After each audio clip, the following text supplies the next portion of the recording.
Now we'll go to the callers now, and we've got a caller from South America. It's Cold Cree. Are you there? Yes, I'm here. I put my name down as Cold Cree for Culture Creator. Yeah. I do want to say, number one, it's a pleasure to talk to you, Alan. I've listened to you for a while. I've been in the culture creation business for over 15 years. Yeah. And as an effort to help to educate people, I'm not here to be a whistleblower. I still do have the understanding that the public is the public, and many of them are so far gone, but there's just a few points that I want to bring to the forefront for those who not only are awake to some degree and are still trying to help other people see, but also for those who, have no ammunition. They don't have any type of history being a person maybe who works on the inside of a type of industry, such as the entertainment business, who knows things, that happen, and we don't discuss these things. When you're an insider, you don't discuss these things. You just do what you do and you keep it moving. There's something I wanted to bring to the forefront with a number of artists. You can find a new video on YouTube called Universal Mind Control. The artist's name is Common Sense. This is in the hip-hop genre. And Pharrell, both very big artists. And if you look at the video, you will see Pharrell dressed in a robot head.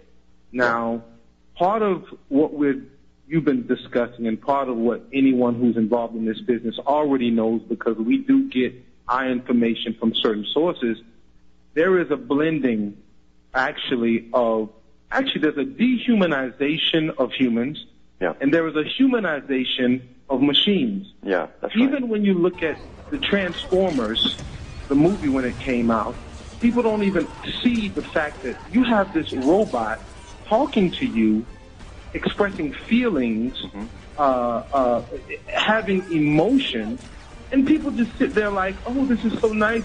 Look at the special effects, and don't even realize they're being predictably programmed. It's such a simple thing. And now within the music, you have an individual, and I'm saying names here because I know what it is, and I have no problem in saying this stuff. There's a gentleman there by the name of T-Pain.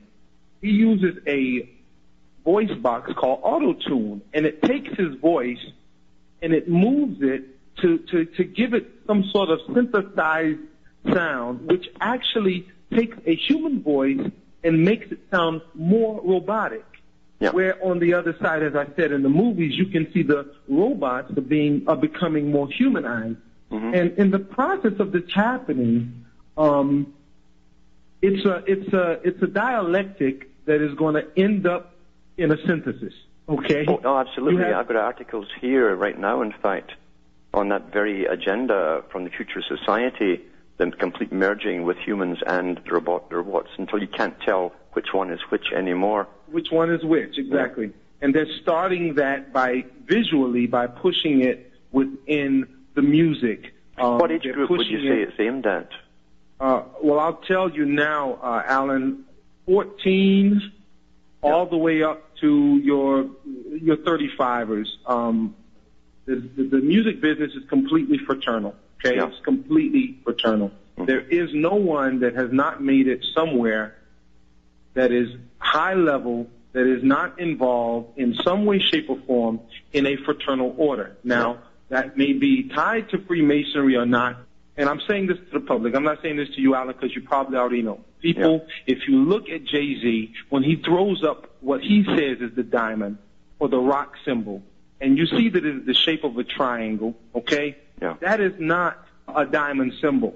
That is, to the profane, as they would say, a diamond symbol. But he can get a concert and have 25,000 people throw up this rock signal, and you're looking at it thinking, oh, it's just a joke.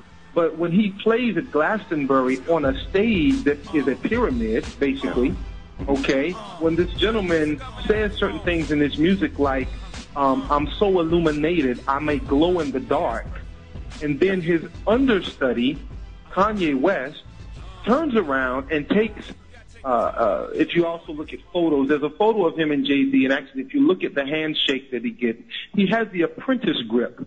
that a mason would give to an apprentice. Jay-Z gave to Kanye because Kanye had not made it yet to the next levels. Yeah. But in front of the millions of people, he'll do these things and no one sees it. And Kanye comes out with a tour called Glow in the Dark Tour. Now, stated before the verse in one of Jay-Z's songs was, I am so illuminated, I may glow in the dark. And now his understudy comes in with a tour called Glow in the Dark Tour. It is completely esoteric. Yeah. It is completely a play on words that people have no idea. He plays a part where he's interacting with the computer in his tour. And I'm talking about people that I know personally, so I'm not saying these things just out of the air. I'm not coming up with this. Yeah. This I've met lots of them too. Yeah. Yes. Yeah. And most of them do belong to the OTO. They're everyone in the business knows that it's almost mandatory to join it, and you will be asked to join. And they flash their signals all over their album covers all the time. Yes, yes. It's in their signal, it's in their covers, it's in the music videos. Look at the backgrounds of many of the music videos. There's a video out with Pharrell and Snoop. There's a point where there's the bottom part of the Masonic compass and square.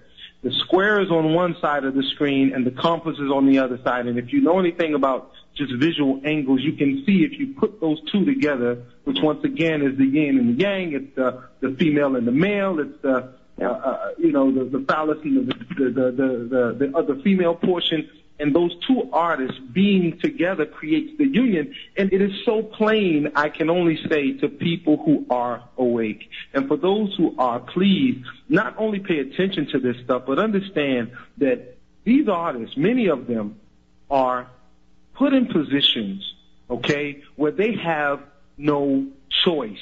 I don't want people to think that all the time that the artist always knows what he's doing. At times, these people have been just like highway robbery. When a police officer pulls you over, it is basically they're extorted. Okay, Yeah. They're extorted. Many artists, they'll come up with a drug charge or a gun charge all of a sudden. As a matter of fact, another guy just recently came out with an album called Paper Trail. His name is T.I. And if you listen to a song he did with Justin Timberlake on that album, it is completely talking about how the old man has died, okay, and this new man is resurrected. This new man has come out of nothing, out of this struggle, out of this pain, which is a complete representation of a Masonic ritual as you pass on to the Master Mason degree and you have to perform this ritual of resurrection, you die, and so on and so forth. But if you listen to the words and you hear what these people are saying and talking about swallowing their pride, getting on track, we're on the same page, and the way they talk about time, all of these things go right back to the fact that the entire industry is fraternal. If you want to be successful, you're either going to play your part or you're not going to be there, period. And do what you're told, And do what you're told. And at the end of the day, if you don't do what you're told, you're going to find you get pulled over with some drugs in your car, and you don't know how it got there, but all of a sudden you're up for charges. And you'll end up getting a visit, and someone will tell you, we can make all of this go away. That's right.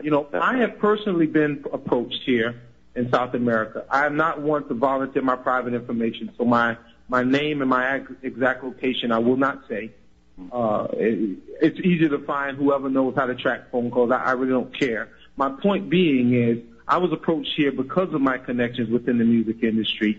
I was taken to a penthouse of a particular gentleman who's of European descent, let's say, and he prefaced himself before he invited me into one of his orders. He simply said, number one, I will deny everything I'm about to tell you to my death. And I kind of was like, man, it's not that serious, whatever it is. I mean, you just met me through a friend of yours a couple of minutes ago, but he knew about me and my music business connection. And so what he said to me, he said, I am here in South America. I'm a part of a family, and we're basically looking to take over 60% of the utilities market.